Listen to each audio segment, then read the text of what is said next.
Hey guys, what's going on? DJ PRS here. Time to talk to you guys about my top 10 video games. We're going to go down the list from 10 to 1 and show you guys a little bit of clips about it and also give you the reason why I like these games.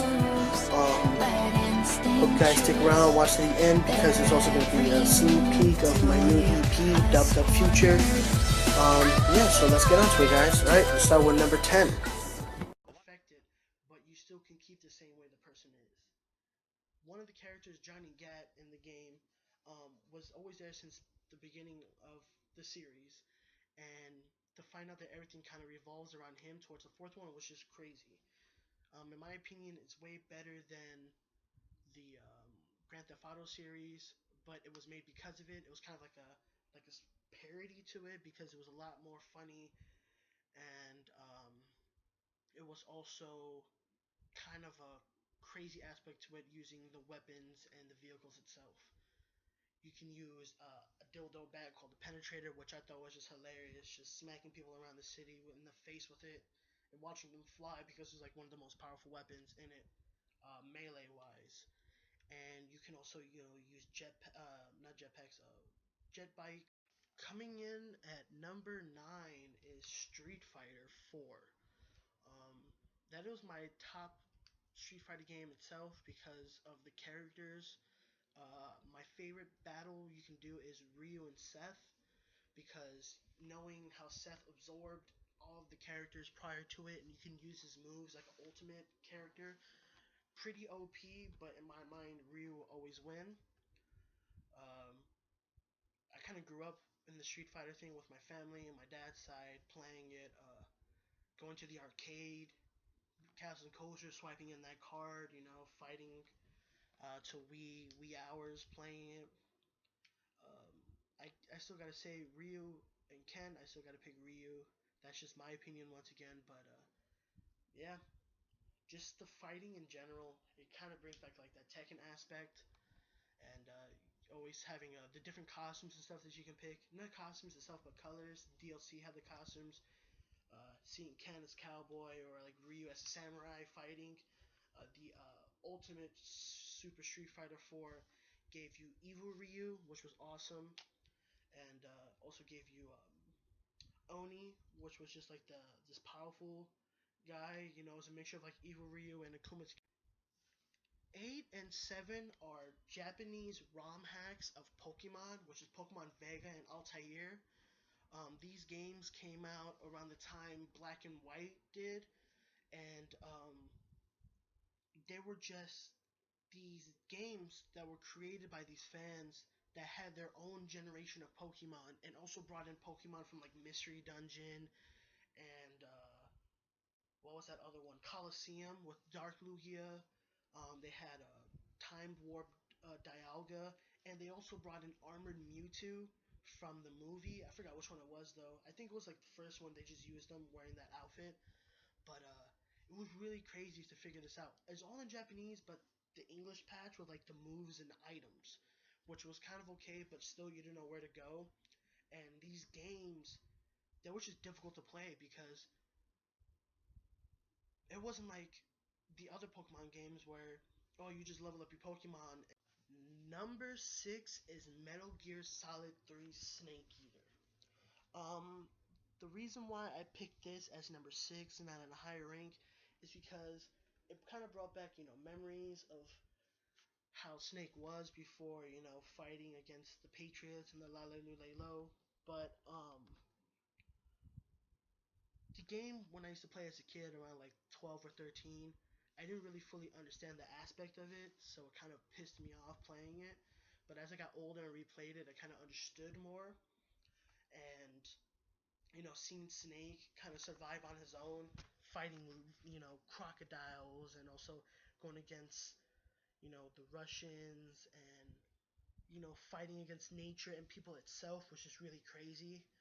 Remembering like having to have enough cigars to burn off leeches off your arms so you wouldn't deplete your health, and trapping animals to feed yourself and give you more stamina so you can hide and not have your stomach growl as you're hiding away from like certain people.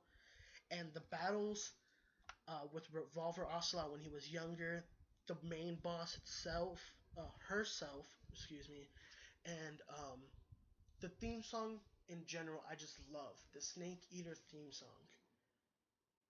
It just, the mixture of the orchestra and her voice, it's just like, oh my god. But yeah, number 6, Snake Eater. Number 5, Pokemon Yellow and Pokemon Red. Um, yes, I picked both of those because Pokemon Yellow was awesome, having Pikachu as your starter and then able to collect all 3 starters. And having on your team was crazy. And that was actually the first handheld game I ever got, was Pokemon Yellow, the Pikachu edition Game Boy Color, with the gold Game Boy and with the little red dots on the side for Pikachu's cheeks. It was just crazy. And then my dad gave me Pokemon Red for my birthday at the same time. So those are the 2 games that I played back to back. I was like 3 at the time, so I really didn't know, but that's actually what started me into gaming, was that. So, and the ultimate Pokemon itself, Mewtwo, was just crazy. Knowing that my cousin Richie beat the whole game and had Mewtwo, and he wouldn't tell me how to play the game, that I had to learn for myself, pissed me off as a child, but also helped me out as a gamer today. Number 4 is The Legend of Zelda Ocarina of Time.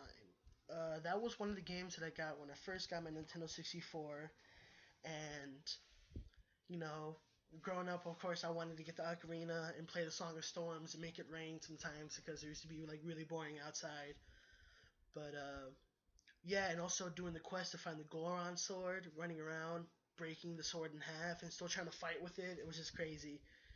Um, I think that's the reason why, besides Power Rangers, I wanted like to learn how to fight and wield swords. It's because I was like crazy like that growing up. I still am though. Like I want to, like start fighting with swords and become like a master swordsman. But to this day, I still play the games. I had it for the 3DS, kind of brought back some old memories. Did some dubstep remixes with it, thanks to Afixa. I like, listening to him play that.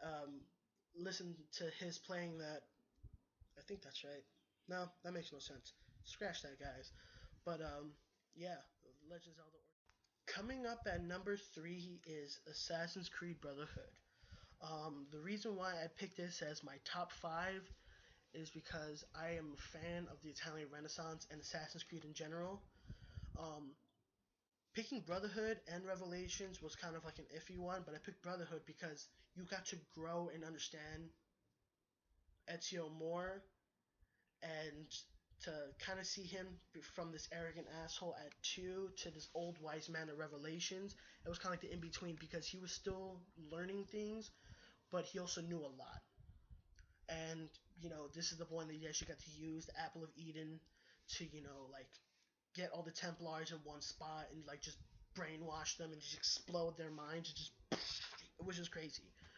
um the funny thing about me is I collect everything Assassin's Creed visual wise. So I have the games, I have the strategy guides, and I have the novels by Oliver Bowden, whatever.